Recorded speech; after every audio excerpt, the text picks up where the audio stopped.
Hello everybody, this is Stephen from Rugged Routes back for another quick tutorial on the Lowrance HDS7, and today I want to show you how to trace where you've been. That way, if you're out playing in the desert or in the mountains or whatever, you have a line on the screen that you've created along your route that you can follow to get back to camp. And it's actually pretty simple to do. And here I have an HDS7 set up in simulation mode.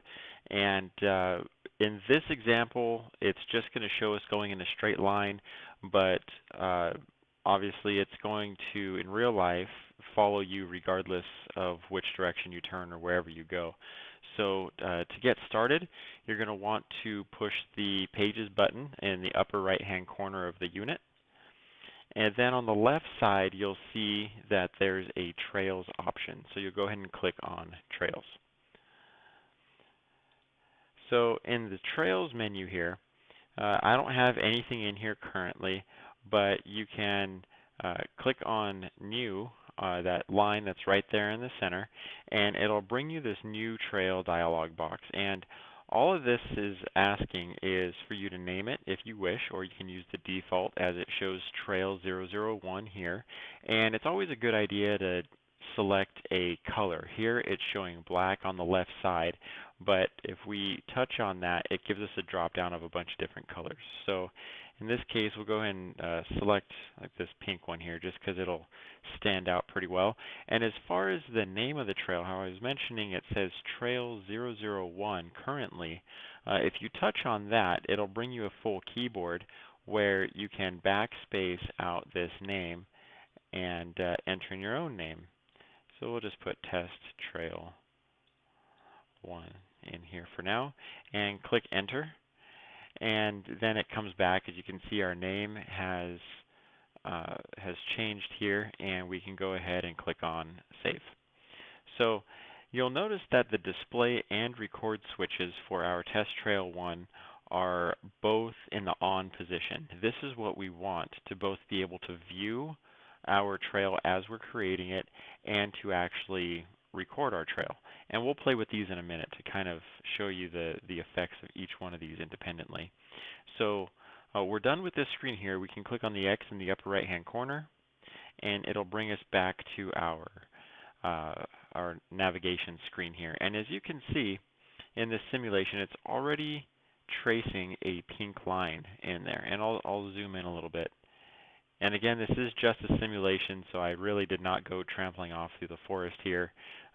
It's just going to show us in a straight line for this demo, so just keep that in mind. So our pink line is clearly tracing, and now that that's working, I'm going to go back and show you guys how to stop tracing as well. And it's back in that same menu. So you'll push the Pages button in the upper right-hand corner of the unit, and go back to Trails on the left side. And the record switch that's switched to on, we'll go ahead and click on that to switch that to off.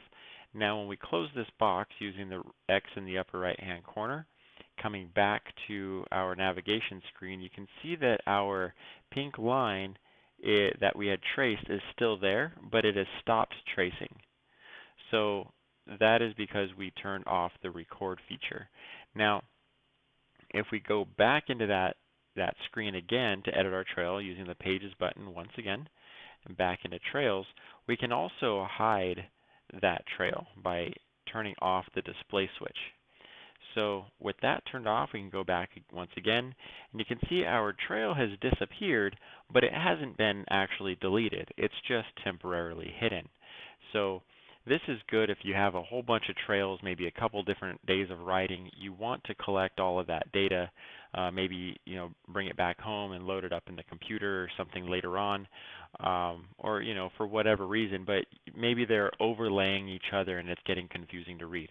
Well, you can turn them on and off depending on what you want to view at the time. So just to show you once again that it's not deleted, we can go back into that same menu, pushing the Pages button in the upper right-hand corner, and then going to Trails on the left side again, and we can turn Display back on. Close this box out, and you'll see on the right side, it's starting to get near being off the screen, but our pink line has reappeared. Now, again, we can even go back and add to this trail, even though it's, for it to be essentially showing in two different segments. I'll zoom out a little bit here just so we can kind of keep this on the screen.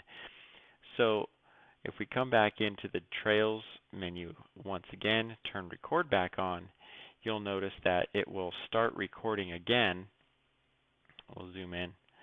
And now we just have a gap in our line, but maybe that's what you want for whatever you're doing. So it's pretty simple, and once you've reached a destination and you want to follow a line back, you can just turn off record and leave that trail viewed on your screen and just follow that thing right back to camp. So I hope you guys find this helpful, and we'll catch you on the next one.